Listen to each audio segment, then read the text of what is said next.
Pull up a chair and buckle up. It's the Original Strength BodCast.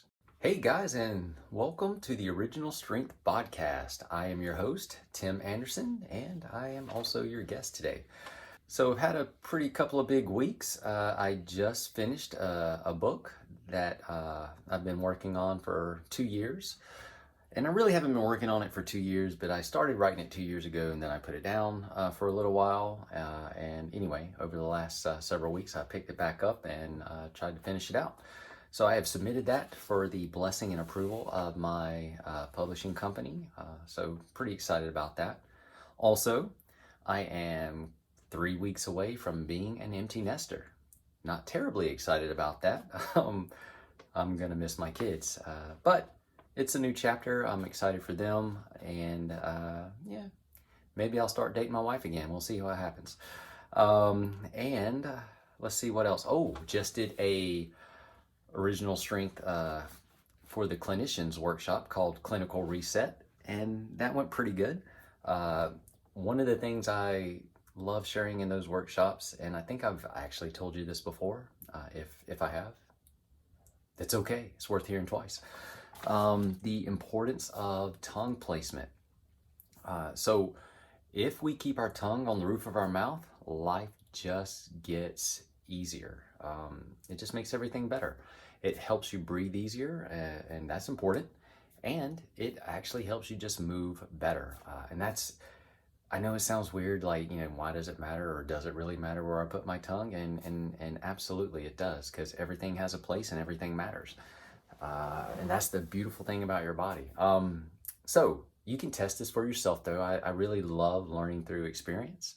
So if you want to test that out, you can try to touch your toes with your mouth open and your tongue on the bottom of your mouth. And then try to touch your toes with your mouth shut and your tongue on the roof of your mouth, and see if there's a difference. You can do the same thing with a squat. You can see how deep you can squat with your mouth open, tongue on the bottom of your mouth, and then you can see how deep you can squat with your tongue on the roof of your mouth. And you're gonna notice a difference, because it matters where your tongue is. And that's just, to me, that is neat. But why I get excited about that in workshops is because if you can help somebody know and where their tongue belongs, change their life forever. It makes that much of a difference. So if you're not really sure where the roof of your mouth is and where your tongue belongs, just swallow and see where it goes. And wherever it goes, that's like home plate. Keep it there. So you're not using it when you're not talking, put it back where it belongs. All right, cool. The other thing that we taught in the clinical reset was about resetting the pelvic floor. And one of the most popular videos on the YouTube channel here is the pelvic floor videos. So you probably know this, but pelvic floor issues are fairly common, in society.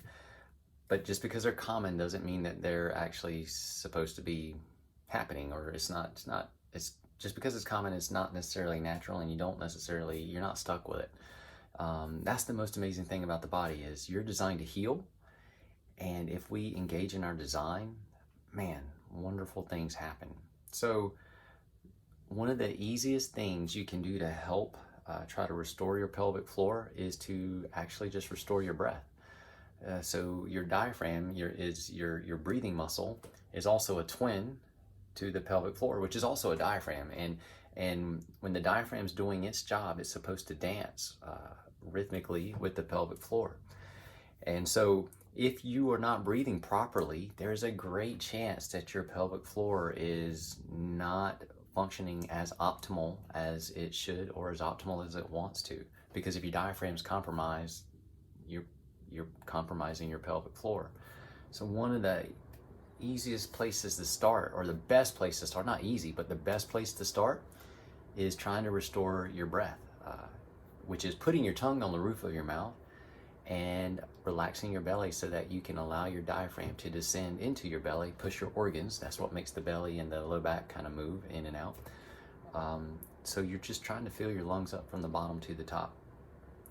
And getting good at that, or remembering how to do that and then getting good at that, is a fantastic place to start for restoring the health of your pelvic floor. And a healthy pelvic floor, again, it's like tongue position. It just makes life better. Makes life better. You know what? But then so does breathing the way you're designed. Everything's tied together, guys. But if you can restore your breath and keep your tongue where it belongs, life will be better.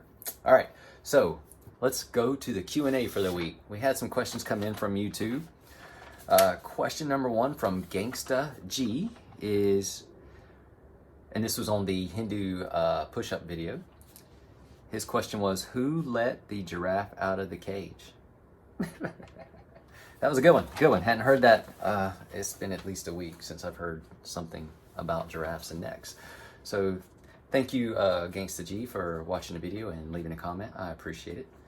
Another question is this comes up kind of often too, is do you have daily movement routine that you could offer? I do, and there are actually, I know it's YouTube's all over the place, but I do actually have daily movement routines on YouTube in the library there. But if you want something like that's a lot more structured and laid out fairly logically, on my website osi-online.com, that's osi-online.com, there is a workout that I've put together called the Daily 21s, and it's a series of movements that you do 21 days, and the challenge for the workout is to do it 21 days in a row and just to see how amazing you are. The objective of the 21-day program is to help you feel amazing. It's also to sucker you in, because once you do 21 days, you're like, man, I feel so great. What if I did another 21 days and then another and another? Yes, absolutely. But it is a daily movement routine. It may take you 20 minutes, could take you less, could take you more, and it's totally suitable to how to fit your day. You can structure it how you want to. Now I say that it is structured, but there are 2 parts to it. So you can make it short by doing the first part and then doing the second part later if you want to, or just doing the first part or just doing the second part. That's up to you. Either way, if you want to feel good and you want to move well, it's rock solid. So that's the Daily 21s program. It is available on osi-online.com. All right. Next question is, do you use supplements, and what supplements do you use? All right, so I'm kind of all over the place with supplements. I have some standards though that, like, if I remember to take them and if I'm diligent on them, and I'm gonna be honest with you, I'm like extremely OCD, so fairly diligent. But I like probiotics. I use Garden of Life's probiotics. I think 50 million active cultures, something like that. I like Bub's collagen. That stuff, man, you can put that in anything and you don't even know it's there. It dissolves so good. But I'm a huge fan of collagen just because, well, as you get older, the fountain of youth, well, yeah, it's important. Anyway, collagen, so it's good for your intestines. It's great for your skin, your joints. Hello. And, long, beautiful, flowing hair like I like to keep. Let's see. Oh, I do also use Garden of Life grass-fed whey, vanilla, just because I can put it in anything. Oftentimes yogurt, and or I put it in. I'm weird. I make like shakes and puddings. I make puddings out of protein powder. Just not because I am necessarily trying to get in a lot of protein, but I actually like the way it tastes. I'm a little bit weird in that respect. I don't know if this is a supplement, but I love powdered peanut butter. I put that stuff pretty much in everything too. So really, I like peanut butter flavor, and I take the powder and I mix it in yogurt. I mix it in with my vanilla protein sometimes. I have not put the peanut butter in coffee. However, I have put instant coffee in my peanut butter flavored shakes. It's pretty good, actually. All right, any other supplements? Fish oil, omega-3s. So there. So I know it's a fancy list, but Bub's collagen, probiotics from Garden of Life, whey protein from Garden of Life, and omega-3 fish oils. There are lots of good companies for that. I'm not really terribly partial. All right, guys, that is it. This was a short BodCast as it should be, because we are in the middle of summer and everyone's on vacation. And you should be out playing right now, or you should be looking for some shade because it's just hot. It's freaking hot everywhere. Anyway, guys, thanks so much for listening. If you have questions that I can help with, just let me know. You can send me comments on YouTube. I'll try to catch them, or you can email me at tim@originalstrength.net.